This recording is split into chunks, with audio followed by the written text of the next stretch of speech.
ठीक है डन चलो। जी हाँ, नमस्कार विद्यार्थियों, स्वागत है आपका ज्ञान सागर संस्थान के ऑनलाइन प्लेटफॉर्म पर। मैं सत्यार्थ सर आप सभी का स्वागत करता हूँ यूट्यूब की क्लासेस में। एसएससी एमटीएस के प्रीवियस की जो हम लोग जीएस की सीरीज चला रहे हैं, इस सीरीज में आज हम लोग आपकी अगली क्लास के साथ उपस्थित हैं और उम्मीद है ये क्लासेस आपके लिए हेल्पफुल होंगी, जो आपको एग्जाम का पैटर्न समझने में हेल्प कर रही होंगी, साथ ही आपके नए क्वेश्चन को भी सीखने का मौका दे रही होंगी।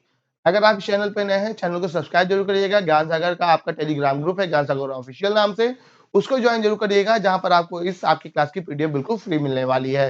ज्ञान सागर का मिशन डिस्कशन ग्रुप आपका जो आपका मिशन गवर्नमेंट जॉब के नाम से चलता है चैनल, और आपका यूट्यूब चैनल, दोनों को आप ज्वाइन कर सकते हैं। वहां पर आपका जो भी आपके क्वेश्चंस होंगे, क्वेरीज होंगी, उनका आपका सॉल्यूशन मिलने वाला है। तो चालू करते हैं क्लास को बिना किसी देरी के, और चैनल को आपका सब्सक्राइब जो करिएगा, लाइक शेयर जो करिएगा। यहाँ पर आपका पहला क्वेश्चन है, सोनल मानसिंह को 1987 में संगीत नाटक अकादमी पुरस्कार से सम्मानित किया गया था। यह एक प्रशिक्षित नृत्यांगना है। देखो, सोनल मानसिंह की बात करते हैं तो एसएससी के सबसे फेवरेट आपकी क्वेश्चन है। एसएससी जीडी के हम लोगों ने क्लासेस पढ़ी थी, वहां भी इनके बारे में पूछा गया था। एसएससी एमटीएस में भी आपके कई बार है। तो सोनल मानसिंह को याद रखिएगा। सोनल मानसिंह संबंधित है किससे? आपके ओडिसी नृत्य से संबंधित है। सोनल मानसिंह ओडिसी नृत्य से संबंधित है, और ओडिसी के अलावा ये आपके एक नृत्य है आपका भारतनाट्यम। तो ओडिसी और भारतनाट्यम दोनों आपके नृत्यों से संबंधित कौन है? आपकी सोनल मानसिंह है। इनके बारे में बहुत ज्यादा पूछा जाता है। सोनल मानसिंह खास क्यों हो जाती है? क्योंकि इनको पहले तो 1987 में संगीत नाटक अकादमी पुरस्कार मिला था। उसके अलावा इनको 1992 में पद्म भूषण पुरस्कार मिला था। ठीक है, पद्म भूषण पुरस्कार मिला था, और ये पद्म पुरस्कार पाने वाली सबसे कम उम्र की महिला थी। ठीक है, पद्म पुरस्कार पाने वाली ये सबसे कम उम्र की महिला अगर कोई थी तो कौन थी?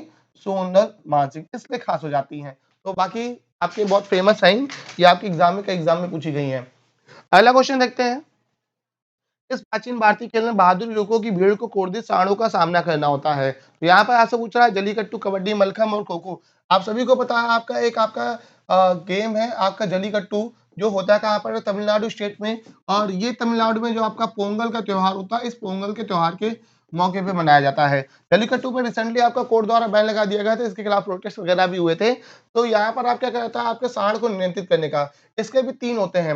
यहाँ पर आपके 2 शब्दों के मिलने से बनता है आपका जल्लीकट्टू। एक का अर्थ होता है आपका जल्ली, दूसरे का आपका होता है आपका कट्टू। तो यहाँ पर जल्ली का अर्थ होता है आपका सिक्कों की थैली। तो उसमें क्या होता है? आपके सांडों के सींग पर सिक्कों की थैलियां बांधी जाती हैं। आपको उन सांडों को कंट्रोल करना है और उन सिक्कों की थैलियों को निकालना है। एक ये होता है, और दूसरा पैटर्न होता है कि उसके रस्सी बांधी जाती है, रस्सी को रोककर आपको नियंत्रित करना होता है। तो कई सारे आपके अलग अलग पैटर्न होते हैं किसमें? आपके जल्लीकट्टू में। तो यहाँ पर जल्लीकट्टू कहाँ का? आपका तमिलनाडु का त्योहार होता है, और किसके लिए? आपका सांडों के खेल के लिए। मलखम आपका बात करते हैं, तो मलखम एक आपका ऐसा आर्ट फॉर्म है जो आपका एक खंबे के ऊपर परफॉर्म किया जाता है, और ये आपका मेनली आपका महाराष्ट्र का आपका खेल है। महाराष्ट्र में इसका जन्म ऐसा माना जाता है, दक्षिण भारत में। और ये एमपी राज्य का क्या है? राजकीय खेल है। स्टेट आपका आपका अगर पूछेंगे क्या किस स्टेट का राजकीय खेल है, तो आपका एमपी हो जाएगा, उत्पन्न होगा आपका महाराष्ट्र में। ठीक है, कौन सा हमारा आपका? मलखम। अगला क्वेश्चन देखते हैं।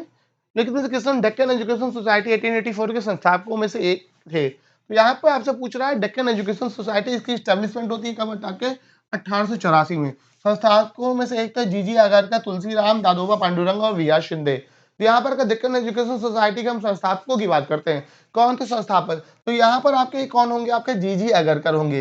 ये डेक्कन एजुकेशन सोसाइटी जो होगी, इसकी स्थापना कहाँ पर होगी? आपके दक्षिण भारत में होगी। ठीक, और ये जो डेक्कन एजुकेशन सोसाइटी है, इसके संस्थापकों की अगर बात करें तो यहाँ पर आपके विष्णु शास्त्री। ठीक है, कौन है? विष्णु शास्त्री, बाल गंगाधर तिलक, बाल गंगाधर तिलक, और यहाँ पर आपका ये जीजी आगरकर। ठीक है, कौन से आपके? ये जीजी आगरकर है। इनको जीजी आगरकर को आपका इनका पूरा नाम गोपाक गणेश आगरकर है। इनका पूरा नाम क्या है?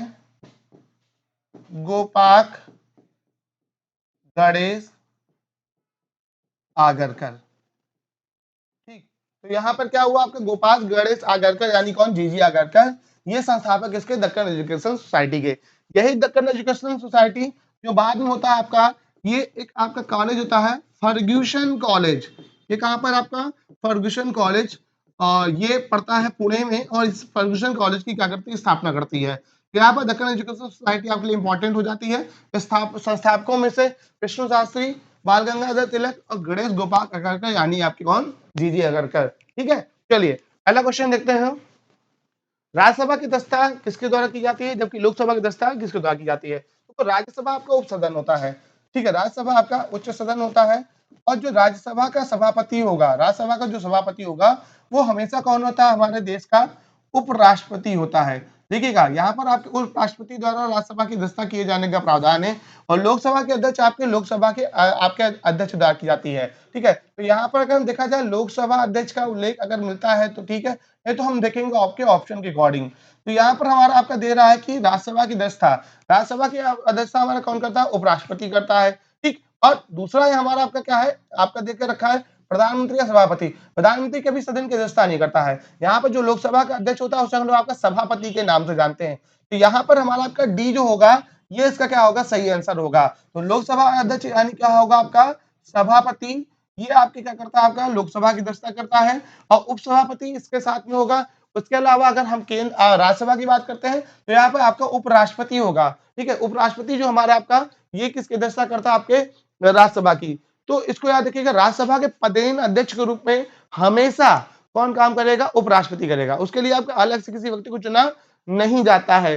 जब तक आपका कोई आपके जैसे मान लीजिएगा नई लोकसभा चुनकर नहीं आ जाती है, जब तक नई लोकसभा आपके जैसे मान लीजिए इलेक्शन हो गए 2024 में हो गए, 19 में हो गए, अलग अलग टाइम पे इलेक्शन हो गए। तो इन इलेक्शन से जब क्या करेंगे, आप किसी आपके व्यक्ति को चुनेंगे तो ऐसे कंडीशन में क्या होगा कि सॉरी लोकसभा को चुनेंगे, जब नई लोकसभा चुनकर आएगी तब तक, जब तक आपका हमारा कोई अध्यक्ष चुनकर ना आ जाए तब तक के लिए आपके प्रोटेम स्पीकर को चुने जाने का प्रावधान है। कौन चुना जाता है, आपका प्रोटेम स्पीकर चुना जाता है। प्रोटेम स्पीकर का काम क्या होता है, आपकी जो नई लोकसभा होगी उसके सदस्यों को क्या कराना, उनके सदस्यों को शपथ दिलाना, सदन की कार्यवाही करना। और जब तक नया अध्यक्ष ना चुन लिया जाए तब तक क्या करना, कार्यवाही का संपादन करना। ये काम किसका होता है, आपका प्रोटेम स्पीकर का होता है, याद रखिएगा, ठीक है। और ये कब होगा, जब आपका नई लोकसभा चुनकर आएगी तब होगा। ये जो लोकसभा अध्यक्ष होता है ये सदन की, या लोकसभा अध्यक्ष या उपराष्ट्रपति या जो कि सभापति होगा राज्यसभा का, ये सारे के सारे सदन की कार्यवाही का संचालन करते हैं। और यहाँ पर जो आपका इनके लिए एक बड़ी खास बात होती है लोकसभा अध्यक्ष के लिए, ये क्या देता है, आपका निर्णायक मत देता है। निर्णायक मत का मतलब जब किसी मुद्दे पे वोटिंग हो रही हो और आपके पक्ष और विपक्ष से अगर दोनों तरफ से क्या पड़ जाए, बराबर वोट पड़ जाए, तो अब ऐसे कंडीशन में जो निर्णायक मत होगा वो कौन देता है, हमारा आपका सदन का आपका अध्यक्ष देगा। तो ये हमारे लिए क्या है, बहुत ज्यादा आपकी खास बात है इस लोकसभा अध्यक्ष के लिए, ठीक है। तो यहां पर इसका चौथे आंसर क्या हो जाएगा, उपराष्ट्रपति और सभापति। अगला क्वेश्चन देखिएगा, अगला क्वेश्चन है, उधारकर्ता के पास मौजूद वह संपत्ति जैसे भूमि, भवन, वाहन, पशुधन बैंकों में जमा राशि क्या कहलाती है, इसका उपयोग वह ऋण चुकाए जाने तक ऋणदाता को गारंटी के रूप में करता है। मतलब आपसे पूछ रहा है कि आपका एक वो जैसा होता है ना, बैंक आप कहीं पर जाओ तो आपसे उधार लेना, तो उधार लेने के लिए आपसे पता है आप क्या जमा करोगे, किसको डिपॉजिट करोगे, किसको गिरवी रखोगे, ठीक है। जो गिरवी रखने वाली आपकी आपकी जो मतलब संपत्ति होती है वो कहलाती है संपार्थिक कहलाती है। आप क्या गिरवी रखोगे ये पूछता है बैंक आपसे। तो यहाँ पर वो आपका भूमि हो सकता है, भवन, वाहन, पशुधन या बैंकों में जमा राशि, कोई भी एक ऐसी चीज होगी जिसको आप गिरवी रखोगे वो आपका क्या कहलाता है, संपार्थिक कहलाता है, ठीक है। अब क्रेडिट क्या होता है, आपकी एक छवि होती है उसके बेस पर आपको बैंक आपके लोन देते हैं। तो क्रेडिट आपकी एक वो छवि जिसके आधार पर आपका जो लेन देन है पिछला जो भी टर्म्स है उनके बेसिस आपको लोन मिलता है। तो यहाँ पर आपका क्या होता है, संपार्थिक क्या होता है, आपके गिरवी होगा, ठीक है। अगला क्वेश्चन देखते हैं, लेकिन इनसे कौन सा ध्रुवीय जानवर नहीं है। तो ध्रुवीय जानवर की बात करते हैं पोलर रीजन में। ये पोलर रीजन की बात करते हैं तो हमारे मेनली हमारे जो नॉर्थ पोल है, हमारा जो साइबेरियन रीजन होता है, और इसके अलावा जो कनाडा, नॉर्वे, स्वीडन, फिनलैंड का रीजन होता है, इनमें हमारे आपके जो जानवर पाए जाते हैं उनके लिए अगर बात होती है तो यहाँ पर आपका देखा जाए तो यहाँ पर एक लीमर नामक आपका क्या पाया जाता है, जीव है, वो आपका ध्रुवीय जानवर नहीं है, ठीक है। वो आपका कैसा है, पोलर नहीं है। लीमर की बात करते हैं तो लीमर ये आपका कहाँ पाया जाता है, मेडागास्कर का मूल निवासी है, ठीक है। मेडागास्कर का एक मूल निवासी जीव है जो हिस्सा किसका है, प्राइमेट समूह का हिस्सा है। मेडागास्कर में पाया जाता है और किसका हिस्सा, प्राइमेट समूह का हिस्सा है। लेकिन लीमर समय के साथ में मानवीय हस्तक्षेप से ये कैसा आपका संकटग्रस्त है, समाप्ति की ओर है, ठीक है। तो लीमर आपका संकटग्रस्त होगा। तो ध्रुवीय जानवर कौन सा नहीं होगा, हमारा आपका लीमर नहीं होगा। इसके बारे में देखिएगा, बहुत अच्छा आपको जीव मिलेगा, ठीक है। अगला क्वेश्चन है, 2011 की जनगणना का भारत की महिला साक्षरता दर, लास्ट वाली क्लास अगर आपको याद हो लास्ट वाली क्लास में सेम इसी आपका साक्षरता दर का आपका 2011 की सेंसस का लिटरेसी रेट का क्वेश्चन था, ठीक है, वो खराब हो नहीं चलता है, ठीक है। तो 2011 की सेंसस में आपसे पूछा जा रहा है कि 2011 की जनगणना के अनुसार भारत की महिला साक्षरता दर, अनुमानित दर पूछ लिया गया है आपसे, एक्यूरेट नहीं पूछा गया किसके बीच में, तो थोड़ा सा सस्ती ने काम आसान कर दिया है। भारत के लिए जो अनुमानित साक्षरता दर है महिलाओं की वो 60 से 59% के बीच में है।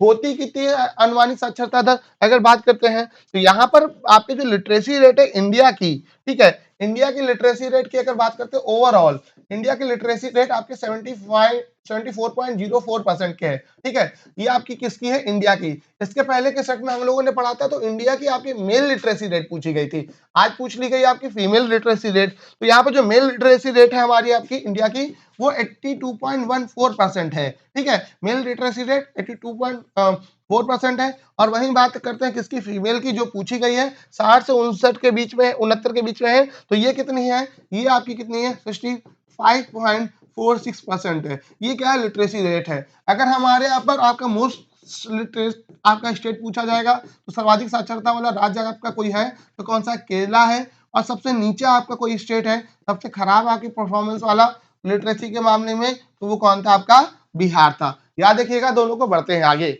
अगला क्वेश्चन है 2021 तक प्राप्त जानकारी के अनुसार दुनिया का एकमात्र ऐसा कौन सा देश है जहां बाघ और शेर दोनों पाए जाते हैं। अरे बहुत ही आप सब बाघ और शेर आप ही हो, आप ही लोगों की तो बात हो रही है, यहाँ पे पूछ रहा है कि बाघ और शेर कहाँ पाए जाते हैं, तो यहाँ पे बाघ और शेर आपके कौन सा एकमात्र देश है, तो यहाँ पे देखो हमारा आपका कौन सा देश है, भारत। भारत विश्व का एकमात्र ऐसा देश है जहां पर आपके टाइगर और लायन दोनों पाए जाते हैं, बाघ और शेर दोनों पाए जाते हैं।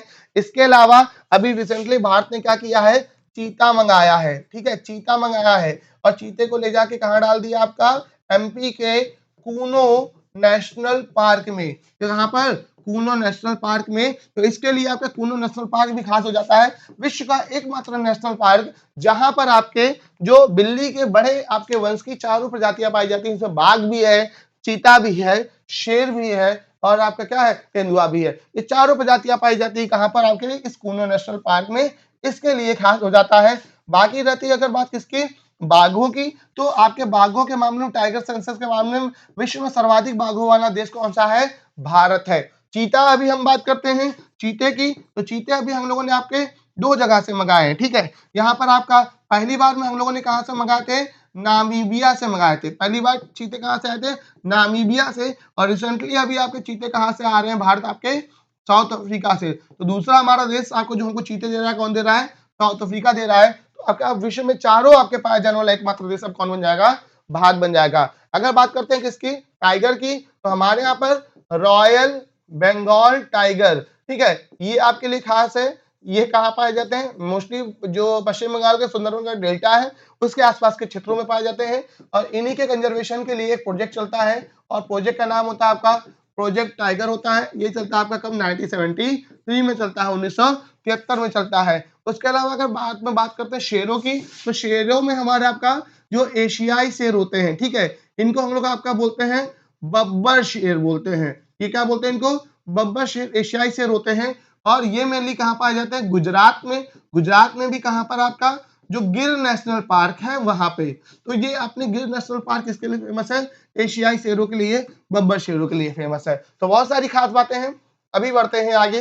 अगला क्वेश्चन है पंडित हरिप्रसाद चौरसिया किससे संबंधित है। देखो यहाँ पर मैं एक फ्लूट सॉरी एक कोई आपका संगीतज्ञ पूछेगा उससे संबंधित वाद्य यंत्र पूछेगा, नर्तक पूछेगा उससे संबंधित नृत्य पूछ लेगा। ये एसएससी का आपको एक पैटर्न सीख लेना है। अगर आपको एसएससी का एग्जाम क्रैक करना है तो इन चीजों का आपको आना चाहिए। हम लोगों ने इनको पहले भी पढ़ा हुआ है। पंडित हरिप्रसाद चौरसिया किससे संबंधित है, ये बांसुरी वादन से संबंधित है, ये फ्लूट के आपके हैं, ठीक है। अगला देखते हैं, भारतीय राष्ट्रीय कांग्रेस के अध्यक्ष बनने वाली पहली भारतीय महिला कौन थी। यहाँ पर पूछा है आपका पहली भारतीय महिला, यहाँ पर ये बात हमारे लिए खास हो जाती है। यहाँ पर सरोजिनी नायडू, सरोजिनी नायडू क्या थी, आपके भारतीय राष्ट्रीय कांग्रेस का अध्यक्ष बनने वाली पहली महिला अध्यक्ष थी। 1925 में 1925 में कांग्रेस का अधिवेशन होता है। कांग्रेस का कहाँ का अधिवेशन होता है, कानपुर का अधिवेशन होता है। और इस कानपुर अधिवेशन में अध्यक्ष किसको चुना जाता है, आपके सरोजिनी नायडू को चुना जाता है। और राष्ट्रीय कांग्रेस की पहली भारतीय महिला क्या बनती है, आपकी अध्यक्ष बनती है। अगर आपसे पूछ लिया जाए कांग्रेस की पहली महिला, कांग्रेस की आपकी प्रथम महिला अध्यक्ष पूछ लें तो उसके लिए हमारा आंसर क्या हो जाएगा, आपका वो हो जाएंगी एनी बेसेंट। कौन हो जाएंगी, एनी बेसेंट। एनी बेसेंट को 1917 में 1917 में कलकत्ता के कांग्रेस अधिवेशन में क्या चुना जाता है, आपका अध्यक्ष चुना जाता है। तो पहली महिला एनी बेसेंट, पहली भारतीय महिला सरोजिनी नायडू 1925 के कानपुर अधिवेशन में। इसी अधिवेशन में आपके कानपुर अधिवेशन में एक व्यक्ति थे, उन्नाव से बिलोंग करते थे, मौलाना हसरत मोहानी, कांग्रेस के बहुत बड़े लीडर हुए। तो मौलाना हसरत मोहानी, इन्होंने कांग्रेस के समक्ष पहली बार पूर्ण स्वराज का आपकी मांग रखी और पूर्ण स्वराज का प्रस्ताव रखा, जिसको कांग्रेस ने 1925 में क्या कर दिया, अस्वीकार कर दिया। जिसके बाद में ये पहली बार कांग्रेस खुद फिर उसके बाद 4 साल बाद 1929 में लाहौर अधिवेशन में क्या करती है, आपकी पूर्ण स्वराज की मांग करती है। उस अधिवेशन के अध्यक्ष कौन होते हैं, जवाहरलाल नेहरू।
नहीं दे रहा ना, आ गया, ठीक है, हाँ चलो ठीक।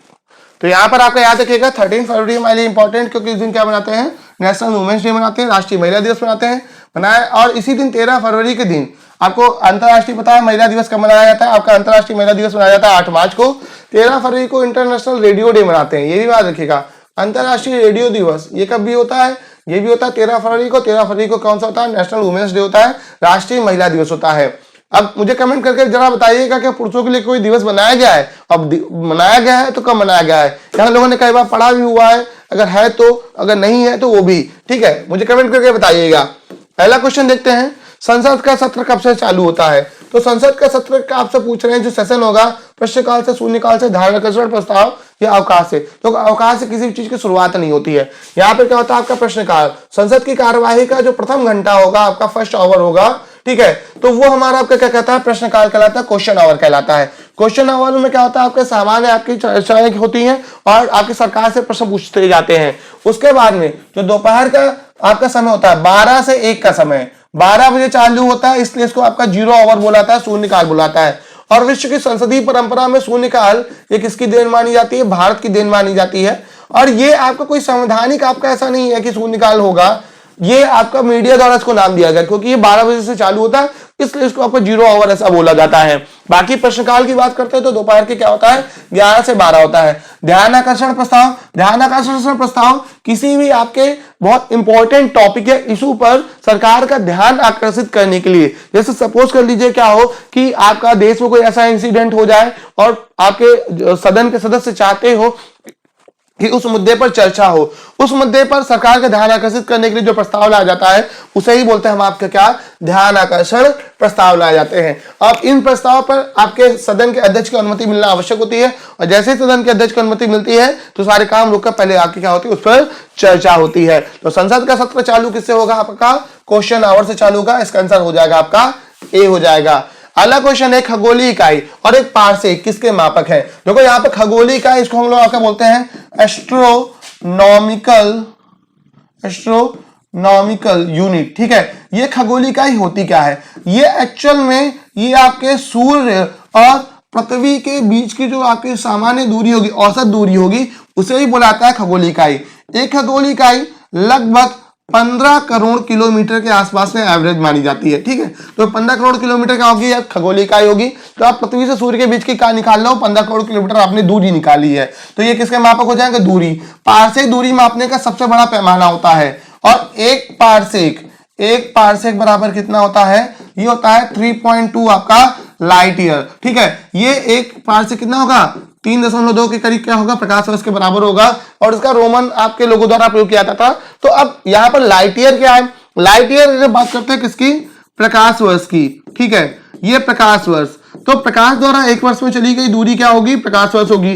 प्रकाश क्या करता है, ये आपका 3 लाख किलोमीटर आपका एक सेकंड में चल जाता है। अब एक साल में चलता है वो आपका 9.46 इंटू 10⁻15। ठीक है, ये आपका मीटर पर सेकंड हमारा आपका क्या होगा, इसका सॉरी मीटर होगा, इसकी क्या होगी, प्रकाश वर्ष होगा। तो ऐसे केस में ये लंबाई कह सकते हैं या दूरी कह सकते हैं। तो खगोलीय इकाई पारसेक या प्रकाश वर्ष ये बड़ी दूरियों को मापने के लिए प्रयोग किए जाते हैं। किसके मापन होता है, आपके लंबाई के हो जाएंगे। अगला क्वेश्चन देखते हैं, केंद्रीय मंत्रिमंडल द्वारा प्रधानमंत्री गरीब कल्याण अन्न योजना को विस्तार की मंजूरी दी गई। अब ये गरीब कल्याण अन्न योजना है क्या, जब हमारे यहाँ पे कोविड आया था तो 2020 में कोविड के समय आपके मार्च में सरकार द्वारा गरीब परिवारों को आपका जो आपका 5 किलो मुफ्त अनाज देने की आपकी स्कीम थी, वही क्या कहलाती है, प्रधानमंत्री गरीब कल्याण अन्न योजना। और ये निःशुल्क अनाज दिया जाना था। इस 5 किलो के आपकी योजना को टाइम टू टाइम आपका एक्सटेंड करते हुए बढ़ाते लाए। और जब पेपर पूछा गया था, पेपर के समय आपका इसका आपका आंसर था सितंबर 2022। ठीक है, सितंबर 2022 तक इसके विस्तार को मंजूरी दे दी गई थी, जिसमें सरकार लगभग 80 करोड़ परिवारों को क्या कर रही है, मुफ्त अनाज दे रही है। कितने परिवार, 80 करोड़ परिवारों को मुफ्त अनाज दे रही है। अभी के समय आपका करंट की अगर बात करते हैं, इस साल आपके 2023 के लिए करंट में 2023 में इस योजना को बढ़ा दिया गया है। कब तक के लिए, दिसंबर 2023 तक के लिए। याद रखिएगा, बहुत इंपॉर्टेंट पॉइंट है आपका करंट का। आपका जैसे लास्ट ईयर आपसे पूछा गया कब, तो इस साल आपका 2023 का अगर पेपर होगा तो 2023 में इसको बढ़ा दिया गया। कब के लिए, दिसंबर 2023 तक के लिए। प्रधानमंत्री गरीब कल्याण अन्न योजना, जिसके अंतर्गत में मार्च 2020 में चालू होगी। गरीबों को 5 किलो क्या दिया जाएगा, आपका निःशुल्क अनाज दिया जाएगा। अगला क्वेश्चन देखते हैं, सीमा सड़क संगठन की स्थापना किस वर्ष हुई थी। यहां पर आपकी बात हो रही है आपके एक ऐसे संगठन की जो भारत के लिए बहुत ज्यादा इंपॉर्टेंट है। इसका नाम है बॉर्डर रोड ऑर्गेनाइजेशन। ठीक है, ये हमारा का बॉर्डर रोड ऑर्गेनाइजेशन को लोग आपका नॉर्मली बीआरओ के रूप में जानते हैं। बीआरओ की स्थापना होती है आपके साथ में 1960 को। ठीक है, स्थापना कब होती है, 1960 को। ये हमारे लिए एक ऐसा संगठन जो भारतीय सीमा के लिए एक बेसिक इंफ्रास्ट्रक्चर को क्रिएट करता है, जो विषम परिस्थितियां, जो भी हमारे आपके पहाड़ी इलाके होते हैं या जो भी हमारे आपके खतरनाक जगह होती हैं, उन तक सेना की पहुंच को सुलभ बनाने के लिए यह क्या करती है, सड़कों का, पुलों का, सुरंगों का, इन सारे आपके इंफ्रास्ट्रक्चर की आपकी चीजों का निर्माण करती है। तो बीआरओ हमारे लिए बहुत ज्यादा इंपॉर्टेंट है। बीआरओ की स्थापना होती है 1960 में। वर्तमान में बीआरओ हमारे आपका 19 स्टेट और 3 यूटीज, यूटीज की अगर बात करते हो अंडमान निकोबार तक इसका आपका, ठीक है, 19 state, 3 UTs, Bhutan, Sri Lanka, Myanmar, Afghanistan, न जाने कितने सारे देशों में आपका क्या कर रहा है, प्रोजेक्ट चला रहा है। और अभी के समय बीआरओ द्वारा टोटल 17 प्रोजेक्ट चल रहे हैं, 17 प्रोजेक्ट चल रहे हैं, जिनमें से एक बड़ा फेमस है आपका कौन सा, दंतक है। दंतक के अलावा कौन है आपका, हिमांक है। देखो यहां पर आपका दंतक की बात करते हैं तो अभी करंट में दंतक चर्चा में वो आया था, क्योंकि क्या हुआ था अभी रिसेंटली आपका कि इस दंतक कहां पर है आपका, भूटान में चलता है। ठीक है, दंतक कहां चल रहा है, भूटान में चल रहा है। और अभी रिसेंटली क्या हुआ था आपका, दंतक में पहली बार आपका यहां पर आपका इस दंतक प्रोजेक्ट में या किसी बीआरओ के प्रोजेक्ट में किसी भारतीय महिला को कहां भेजा गया था, विदेश भेजा गया था। तो ये जो भारतीय महिला विदेश भेजी गई थी, इनका नाम था सुरभि जखमोला। नाम याद रखिएगा। तो बीआरओ के किसी भी मिशन में विदेश जाने वाली पहली महिला कौन हो जाती है, सुरभि जखमोला। इनको प्रोजेक्ट दंतक के लिए कहां भेजा गया है, भूटान भेजा गया है, और भेजा गया था इनको 13 फरवरी को। तो अभी रिसेंट का आपका करंट का भी आपका ये मैटर हो जाएगा। तो 13 फरवरी को आपकी सुरभि जखमोला को कहां भेजा गया है, भूटान भेजा गया है। किसके लिए, आपके दंतक के लिए। दंतक है, हिमांक है, ठीक है, सर्वम है, शाद है, ठीक है, ऐसे कई सारे आपके औड़ांक है, कई सारे इनके क्या है आपके अभियान चलते हैं। टोटल आपके 17 अभियान है। ठीक है, तो यहां पर आपका अगर बीआरओ की बात करते हैं तो यहां पर इनका मोटो का अगर देख लिया जाए तो श्रमेण सर्वम साध्यम। ठीक है, श्रमेण सर्वम साध्यम, कि श्रम द्वारा सभी चीजें क्या की जाती है, प्राप्त की जा सकती हैं। ये मोटो किसका, आपका बीआरओ का है। ये आपका एस्टेब्लिशमेंट होगा 1960 में। बहुत ज्यादा आपका इंपॉर्टेंट आपका इंस्टीट्यूशन है। ठीक है, अगला क्वेश्चन देखते हैं। 2020 के चुनाव हुआ, पंजाब का मुख्यमंत्री सबको पता है, पंजाब के मुख्यमंत्री कौन बने हैं? भगवंत मान बने हैं। भगवंत मान संबंधित है किससे? आम आदमी पार्टी से। किससे संबंधित है? आम आदमी पार्टी से। ठीक है, तो उसके पहले अगर आपके पंजाब के मुख्यमंत्री कौन थे? चरणजीत सिंह चन्नी थे, ये भी कहां के थे? कांग्रेस के थे। सुखबीर सिंह बादल, ये भी पंजाब के पूर्व मुख्यमंत्री रह चुके हैं और ये बिलोंग करते हैं किसको? अकाली दल के। अकाली दल और बीजेपी की जो अलायंस थी उस समय आपके कौन थे? सुखबीर सिंह बादल आपके सीएम थे। तो यहाँ पर आपके पंजाब के मुख्यमंत्री कौन बने? भगवंत मान बने। इनके से कौन सा बौद्ध स्तूपों की रचना का एक हिस्सा नहीं है? अब यहां पर पूछ रहा है बौद्ध स्तूपों की रचना हिस्सा नहीं है, तो यहां पर आपका मैं ऐसे बताता हूं, गोपुरम। गोपुरम जो हमारे आपके द्रविड़ शैली के मंदिर होते हैं, ठीक है, जो द्रविड़ शैली के मंदिर होते हैं, उन द्रविड़ शैली के मंदिरों के ऊपर आपका जो फ्रंट गेट पे जो स्ट्रक्चर होता है उसको गोपुरम बोला जाता है। बाकी छत्र, अंड और हर्मिका ये किसके होते हैं? बौद्ध स्तूपों के आपके संरचनाएं होती हैं। मैं आपको दिखा सकता हूं यहां पे आपका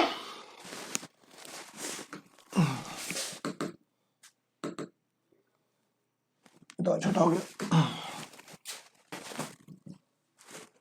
ठीक। अगर आप प्रॉपर देख पा रहे होगे, इस पे आपको थोड़ा सा नहीं आई थिंक सही से दिखेगा। ठीक है, यहां पे दिखेगा, ये एक आपका सांची का बौद्ध स्तूप है। ठीक है, ये ऐसे बौद्ध स्तूप है। इसको हमारा आपका जो ऊपर का स्ट्रक्चर होता है इसको अंड बोलते हैं। ये स्ट्रक्चर अंड है। इसके आगे ये जो आपका गेट वाला पार्ट दिख रहा है, इस गेट वाले पार्ट को हम लोग आपका तोरण के नाम से जानते हैं। इसके ऊपर यहां पर आपके अंड के ऊपर एक संरचना होती है, इसको आपके हर्मिका बोलते हैं। और उसके ऊपर आपके यहाँ पर आपके गोल आपकी संरचनाएं होती है, उनको आपके छत्र बोलते हैं। ठीक है, और उसके अलावा यहाँ पे इसके चारों ओर हमारा आपका क्या होता है? जो दीवार खड़ी होती है उसको आपका मेधी बोलते हैं। इसी में हमारा आपका साथ में जुड़ा होता है आपका प्रदक्षिणा पथ जुड़ता है, जहां से क्या होता है? इस प्रदक्षिणा पथ से आपके मतलब वहां पर आपके चक्कर काटे जाते हैं। तो ऐसे केस में ये सारे के सारे स्ट्रक्चर आपके इसमें है। ठीक है, तो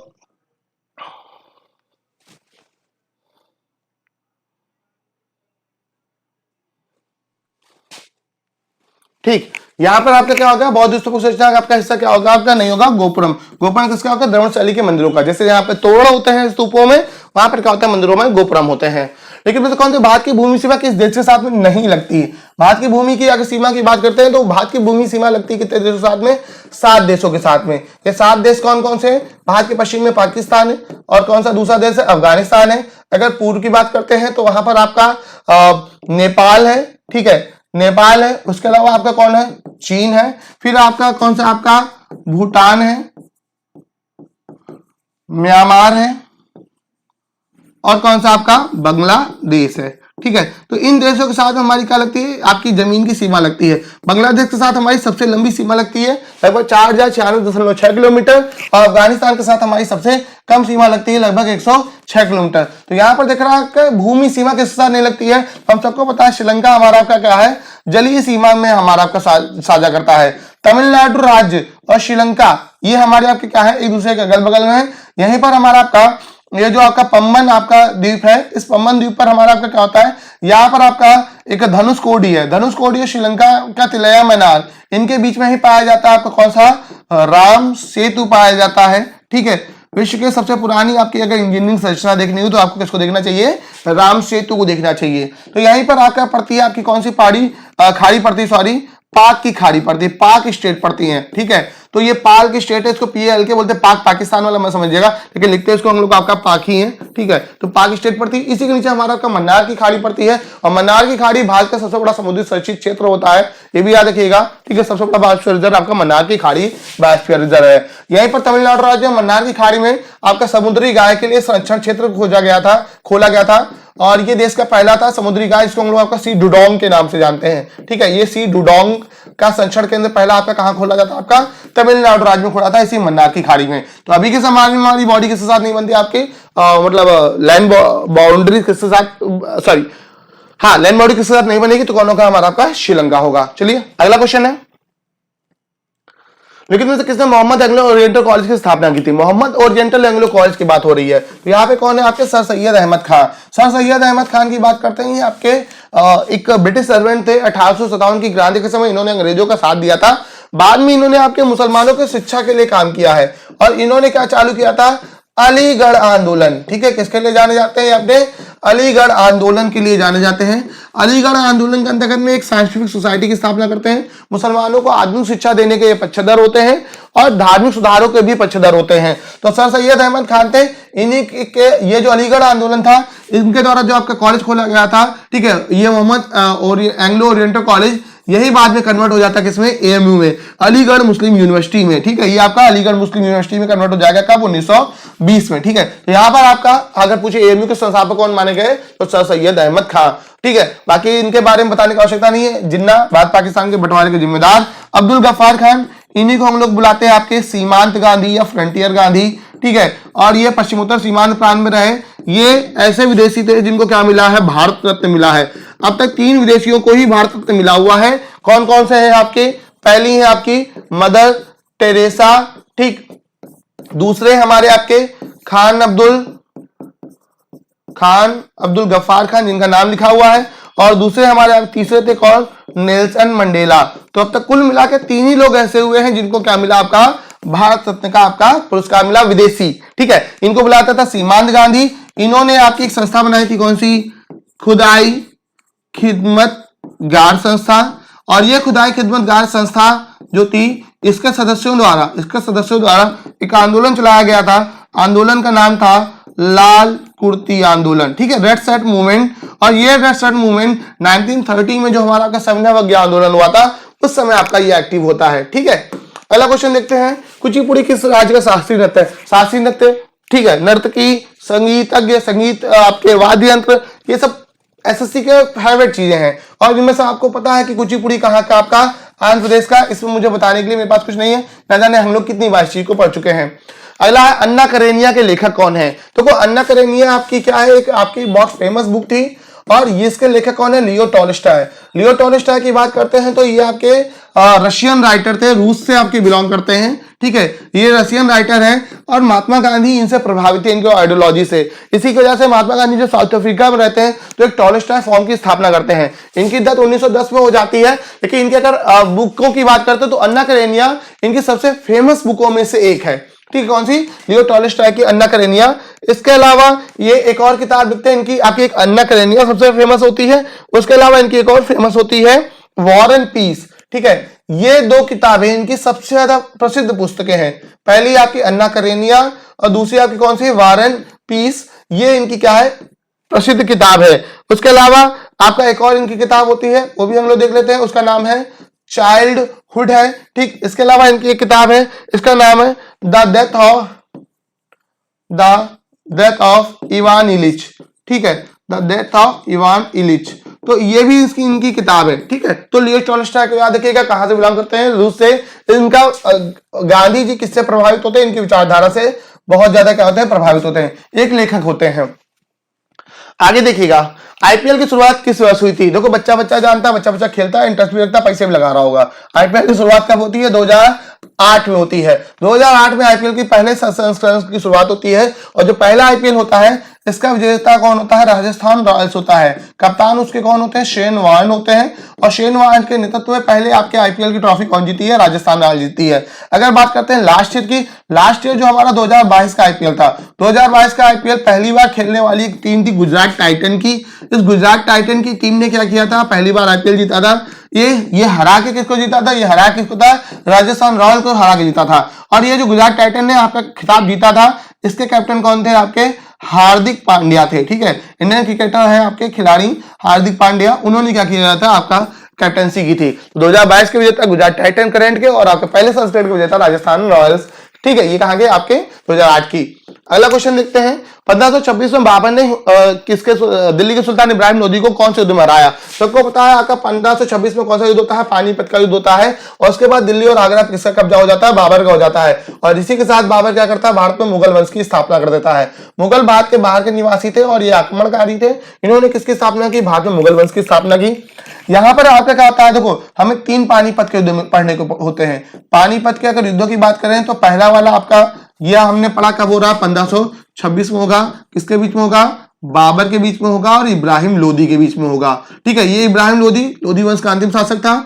और इब्राहिम लोदी के बारे में खास बात है, इसकी युद्ध के मैदान में क्या हो जाती है, मृत्यु हो जाती है। और दिल्ली सल्तनत का एकमात्र शासक जिसकी युद्ध के मैदान में मृत्यु होती है कौन होता है, आपका इब्राहिम लोदी होता है 1526 में। दूसरा पानीपत का युद्ध होता है 1556 में होता है। बाबर का बेटा होता है आपका अकबर और किसके बीच में होता है, आपका एक शासक होता है आपका हेमू। ठीक है, हेमू अफगान वंश का आपके अफगान वंश के लिए काम करता है, लेकिन दिल्ली सल्तनत की गद्दी पर बैठने वाला मध्यकालीन भारत का एकमात्र हिंदू शासक कोई था, हेमू था। हेमू ने विक्रमादित्य की उपाधि धारण की थी, उसने बहुत सारे युद्ध भी जीते थे, लेकिन आपके क्या होता है इस युद्ध में उसकी गलतियों की वजह से वो मारा जाता है, हेमू घायल हो जाता है, बाद में उसकी हत्या कर दी जाती है। तो 1556 में कौन सा युद्ध होता है, आपका पानीपत का द्वितीय युद्ध होता है। तीसरा युद्ध होता है 1761 में होता है।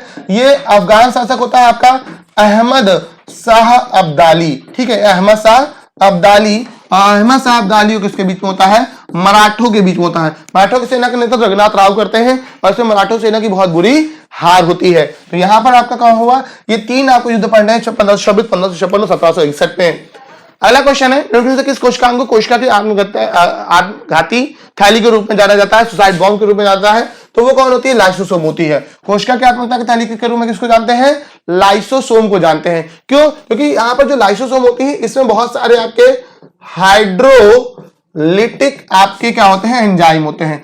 ये आपके हाइड्रोलिटिक एंजाइम क्या करते हैं, आपके कोशिका के पदार्थों का पाचन कर डालते हैं, उनको गला के खत्म कर देते हैं। जैसे मान लीजिएगा यहां पर ये आपकी कोशिका है कोई, ये आपकी क्या है, ये लाइसोसोम की थैली है, यहाँ पे बाकी सारे आपके क्या है, कोशिका के ऑर्गन्स है, जो भी कुछ है आपकी चीजें हैं। तो ये जब थैली फटती है तो इससे निकलने वाले एंजाइम्स बाहर निकलते हैं और इन सारे पदार्थों को क्या कर देते हैं, सड़ा गला के क्या कर देते हैं, खत्म कर देते हैं। और इस प्रकार से आपके क्या होता है, कोशिका की पूरी कोशिका को नष्ट कर देती है। तो हमारी कैंसर सेल्स होती हैं, वहां पर आपके इसी प्रकार से क्या होता है, वर्क होता है। कैंसर सेल में होता है ना, आपकी कोशिकाएं नष्ट हो जाती हैं, तो वहां पर आपका क्या कौन जिम्मेदार है, आपका लाइसोसोम होता है। ठीक है, माइटोकॉन्ड्रिया को हम लोग आपका कोशिका का क्या बुलाते हैं, पावर हाउस बुलाते हैं। ठीक है, ये पावर हाउस है। और राइबोसोम होता है, ये कोशिका की प्रोटीन संश्लेषण की फैक्ट्री है। ठीक है, यहाँ पे क्या होता है, प्रोटीन सिंथेसिस होगा, तो ये प्रोटीन संश्लेषण की क्या कहलाती है, फैक्ट्री कहलाती है। तो ये सारे हमारे आपके क्या है, उपनाम है जो पूछे जाते हैं।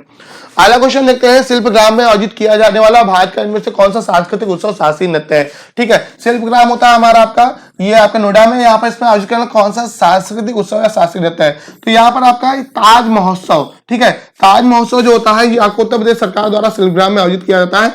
और यहाँ पे क्या होता है, आपका ताज महोत्सव का आयोजन किया जाता है निवेशकों को, पर्यटकों को लुभाने के लिए, आपके यूपी के कल्चर से अवगत कराने के लिए ताज महोत्सव। ठीक है, करंट का क्वेश्चन है। अगला निम्न में से कौन सा कथन सही है, अमीबा कूट पादो यानी सूडोपीडिया की मदद से अपना भोजन ग्रहण करता है, बिल्कुल सही बात है। अमीबा मुख से भोजन नहीं ग्रहण करता, उनमें आपके जो चूषक होते हैं वो आपके उन अंगों की सहायता से भोजन ग्रहण करता है। और अमीबा लगातार अपना आकार और स्थिति बदलता रहता है, बिल्कुल सही बात है। अमीबा हमारे आपके कैसे होते हैं, एक कोशिकीय जीव होते हैं और ये आपके उसी एक कोशिका के अंदर ही अपने साइज संरचना को रखते हैं और ये अपना आकार और स्थिति दोनों बदलते रहते हैं, इसलिए हमारे लिए क्या हो जाएगा, आ और बा दोनों सही हो जाएगा। तो यहाँ पर ये आज हमारे आपके क्या रहेंगे, 25 क्वेश्चंस रहेंगे। उम्मीद है आपको समझ में आएगा, हेल्पफुल होगा। इसी तरीके से हम क्लास कंटिन्यू रखेंगे और ऐसी सीरीज चलती रहेगी।